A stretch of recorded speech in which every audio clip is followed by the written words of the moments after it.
ತಿಪಟೂರು ತಾಲೂಕಿನ ವಿವಿಧ ಗ್ರಾಮಗಳಲ್ಲಿ ಕರ್ನಾಟಕ ಬಹುಜನ ಚಳವಳಿಯ ಗ್ರಾಮ ಶಾಖೆ ಉದ್ಘಾಟನೆ ಆಯಿತು.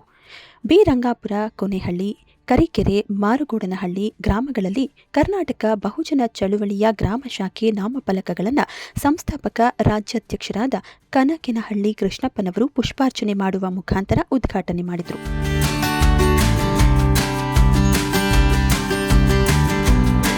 ನಂತರ ಮಾತನಾಡಿದಂತಹ ರಾಜ್ಯಾಧ್ಯಕ್ಷರಾದ ಕನಕೆನಹಳ್ಳಿ ಕೃಷ್ಣಪ್ಪನವರು, ಕರ್ನಾಟಕ ಬಹುಜನ ಚಳವಳಿಯ ಉದ್ದೇಶ ಎಲ್ಲ ಜಾತಿಯ ಜನಾಂಗದವರನ್ನ ಶೈಕ್ಷಣಿಕವಾಗಿ, ಆರ್ಥಿಕವಾಗಿ ಜೊತೆಗೆ ಸಾಮಾಜಿಕವಾಗಿ ಅಭಿವೃದ್ಧಿಗೊಳಿಸುವುದು.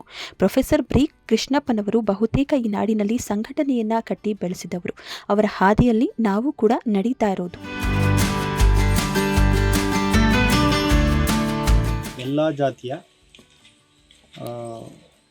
ಇದನ್ನು ಶೈಕ್ಷಣಿಕವಾಗಿ, ಸಾಮಾಜಿಕವಾಗಿ, ಆರ್ಥಿಕವಾಗಿ ಅಭಿವೃದ್ಧಿಗೊಳಿಸುವಂಥದ್ದೇ ಮತ್ತು ಅವ್ರನ್ನ ಜಾಗೃತಿಗೊಳಿಸುವಂಥದ್ದೇ ಕರ್ನಾಟಕ ಬಹುಜನ ಚಳವಳಿಯ ಉದ್ದೇಶ.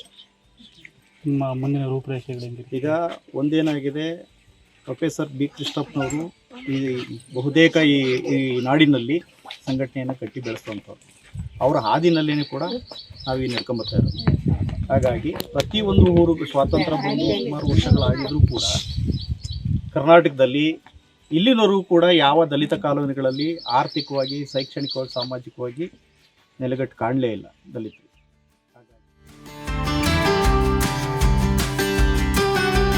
ಜೊತೆಗೆ ಪ್ರತಿಯೊಂದು ಊರುಗಳಲ್ಲಿ ಸ್ವಾತಂತ್ರ್ಯ ಬಂದು ಸುಮಾರು ವರ್ಷ ಆಗಿದ್ರೂ ಕೂಡ ಕರ್ನಾಟಕದಲ್ಲಿ ಇಲ್ಲಿವರೆಗೂ ಯಾವ ದಲಿತ ಕಾಲೋನಿಗಳಲ್ಲಿ ಆರ್ಥಿಕವಾಗಿ, ಶೈಕ್ಷಣಿಕವಾಗಿ, ಸಾಮಾಜಿಕವಾಗಿ ನೆಲೆಗಟ್ಟು ಕಾಣಲೇ ಇಲ್ಲ. ಹಾಗಾಗಿ ಮುಂದಿನ ರೂಪುರೇಷೆಗಳು ಹೇಗಿರಬೇಕು ಅಂದರೆ ಆರ್ಥಿಕವಾಗಿ, ಶೈಕ್ಷಣಿಕವಾಗಿ ನಾವು ಗಟ್ಟಿಯಾಗಬೇಕು.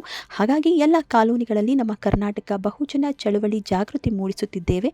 ಸರ್ಕಾರ ನಮ್ಮ ಸಮುದಾಯಕ್ಕೆ ಯಾವ ರೀತಿ ಕೆಲಸ ಮಾಡಬೇಕು ಅಂದರೆ ವ್ಯವಸಾಯ ಮಾಡುವವರಿಗೆ ಭೂಮಿ, ಇಲ್ಲದವರಿಗೆ ಭೂಮಿ ಕೊಡಿಸಬೇಕು, ಭೂಮಿ ಇದ್ದವರಿಗೆ ಬೋರ್ವೆಲ್ ಕೊಡಬೇಕು, ಬಿತ್ತನೆ ಬೀಜಗಳನ್ನು ಕೊಡಬೇಕು. ಹಾಗೆ ಹಳ್ಳಿಗಾಡಿನಲ್ಲಿ ಮೂಲಭೂತದ ಸೌಕರ್ಯ ಇಲ್ಲ ಅಂತ ಅಂದಲ್ಲಿ ಎಜುಕೇಷನ್ ಮಾಡಲಿಕ್ಕೆ ಎಲ್ಲ ರೀತಿಯ ಮೂಲಭೂತ ಸೌಕರ್ಯವನ್ನು ಸರ್ಕಾರ ಒದಗಿಸಬೇಕಾಗಿದೆ. ನೀವೆಲ್ಲರೂ ಸಂಘಟಿತರಾಗಿ ನಿಮ್ಮ ಹಕ್ಕುಗಳನ್ನು ಪಡೆದುಕೊಳ್ಳಿ ಅಂದರು. ಈ ಸಂದರ್ಭದಲ್ಲಿ ರಾಜ್ಯ ಕಾರ್ಯದರ್ಶಿ ಕುಮಾರಯ್ಯ, ರಾಜ್ಯ ಯುವ ಕಾರ್ಯದರ್ಶಿ ನರಸಾಪುರ ಕಿರಣ್, ರಾಜ್ಯ ಸಮಿತಿ ಸದಸ್ಯರುಗಳಾದ ಸೊಂಡೆಕೊಪ್ಪ ಪ್ರಕಾಶ್ ರಾಮಣ್ಣ, ಶಿವು ಬೆಂಗಳೂರು ಗ್ರಾಮಾಂತರ ಪ್ರಧಾನ ಕಾರ್ಯದರ್ಶಿ, ನೆಲಮಂಗಲ ಅಧ್ಯಕ್ಷರಾದಂತಹ ಕೆಂಪರಾಜು, ಸಿದ್ದಗಂಗಪ್ಪ, ಬಹುಜನ ಚಳವಳಿ ಮುಖಂಡರು, ರಂಗಸ್ವಾಮಿ ಚಿಕ್ಕಬಿದರೆ ಅಧ್ಯಕ್ಷರು, ಪ್ರಧಾನ ಕಾರ್ಯದರ್ಶಿ ಕರಿಕೆರೆ ಉಮೇಶ್, ಕೆಆರ್, ಮಡೇನೂರು ಗುರುಮೂರ್ತಿ, ಲಕ್ಷ್ಮಯ್ಯ, ಮಂಜುನಾಥ್, ಜೆಟಿ ನರಸಿಂಹಮೂರ್ತಿ, ಗುರಗದಹಳ್ಳಿ, ರಂಗಸ್ವಾಮಿ, ಮಾರಗೊಂಡನಹಳ್ಳಿ, ಸಿದ್ದಾಪುರ ಅಶೋಕ್, ಬಿ. ರಂಗಾಪುರ ಶಾಂತಕುಮಾರ್, ಕೆಂಚಪ್ಪ ಕೊನೆಹಳ್ಳಿ, ರಘು ಸೇರಿದಂತೆ ಮತ್ತಿತರರು ಉಪಸ್ಥಿತರಿದ್ದರು. ದಿನ ರೂಪುರೇಷೆ ಹೆಂಗಿರಬೇಕು ಅಂದರೆ ಆರ್ಥಿಕವಾಗಿ ಸ್ಟ್ರಾಂಗ್ ಆಗಬೇಕು ಮತ್ತು ಶೈಕ್ಷಣಿಕವಾಗಿ ಕೂಡ ಗಟ್ಟಿಯಾಗಬೇಕು.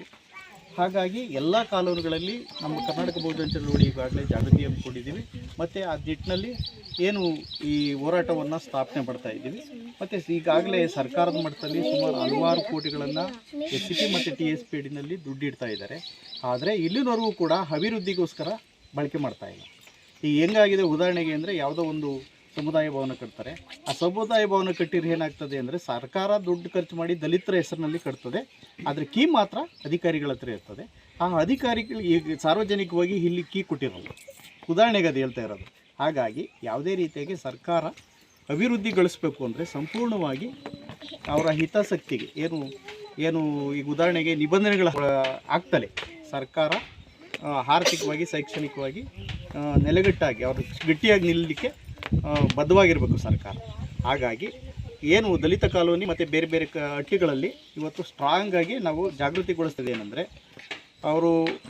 ಇವರು ಏನೋ ತರಕಾರಿ ಮಾರೋಕ್ಕೆ ಲೋನ್ ಕೊಡೋದಲ್ಲ, ಅವ್ರ ಭೂಮಿ ಕೊಡಿಸ್ಬೇಕು ಮತ್ತು ಕೆಲಸ ಕೊಡಬೇಕು ಮತ್ತು ಅವ್ರನ್ನ ಆರ್ಥಿಕವಾಗಿ ಗಟ್ಟಿಯಾಗಿಗೊಳಿಸ್ಬೇಕು ಅನ್ನೋದೇ ನಮ್ಮ ಇಂಟೆನ್ಷನ್ಸು. ಈಗೇನಾಗ್ತದೆ, ಸರ್ಕಾರ ದುಡ್ಡು ಇಡ್ತಾರೆ. ಆ ದುಡ್ಡಿಟ್ರೆ ಏನು ಮಾಡ್ತಾರೆ ಅಂದರೆ, ಎಲ್ಲೋ ಅವ್ರಿಗೆ ಮಡಿಕೆ, ಕುಡಿಕೆ, ಚಂಬುಗಳನ್ನು ಕೊಟ್ಟರೆ ಅವ್ರು ಉದರಾಗಲ್ಲ. ವ್ಯವಸಾಯ ಮಾಡಬೇಕಾದ್ರೆ ಅದಕ್ಕೆ ಏನು ಸಲಕರಣೆಗಳು ಬೇಕಾಗಿದ್ದಾವೆ, ಭೂಮಿ ಇದ್ದವ್ರಿಗೆ, ಭೂಮಿ ಇಲ್ಲದವ್ರಿಗೆ ಭೂಮಿ ಕೊಡಬೇಕು, ಭೂಮಿ ಇದ್ದವ್ರಿಗೆ ಬೋರ್ವೆಲ್ಗಳು ಕೊಡಬೇಕು, ಬಿತ್ತನೆ ಬೀಜಗಳು ಕೊಡಬೇಕಾಗ್ತದೆ, ಮತ್ತು ಏನೇನು ಬೇಕು ಅವ್ರಿಗೆ ಅದನ್ನೆಲ್ಲನೂ ಕೊಡಬೇಕಾಗ್ತದೆ. ಹಾಗೆ ಎಜುಕೇಷನ್ ಮಾಡ್ತಾ ಇದ್ದಾರೆ ಹುಡುಗರು. ಇವತ್ತು ಬಹುತೇಕ ಅವರಿಗೆ ಖಾಸಗೀಕರಣ ಮಾಡಿದ್ದಾರೆ ಸರ್ಕಾರಗಳು. ಯಾವುದೇ ರೀತಿ ಕೆಲಸಗಳು ಸಿಗ್ತಾ ಇಲ್ಲ. ಆಮೇಲೆ ಸಾಲದಕ್ಕೆ ಹಳ್ಳಿಗಾಡಿನಲ್ಲಿ ಮೂಲಭೂತ ಸೌಕರ್ಯಗಳು ಇಲ್ಲ ಎಜುಕೇಷನ್ ಮಾಡಲಿಕ್ಕೆ. ಹಾಗಾಗಿ ಮೂಲಭೂತ ಸೌಕರ್ಯ ಭಾಳ ಇಂಪಾರ್ಟೆಂಟ್ ಆಗಿರೋದ್ರಿಂದ ಪ್ರತಿಯೊಬ್ಬರು ಕೂಡ ಮೂಲಭೂತ ಸೌಕರ್ಯಗಳನ್ನು ಒದಗಿಸ್ಕೊಟ್ರೆ ಇನ್ನೊಂದಷ್ಟು ಗಟ್ಟಿ ಆಗ್ತದೆ ಕಾನೂನುಗಳು ಮತ್ತು ಆ್ಯಕ್ಟಿಗಳು.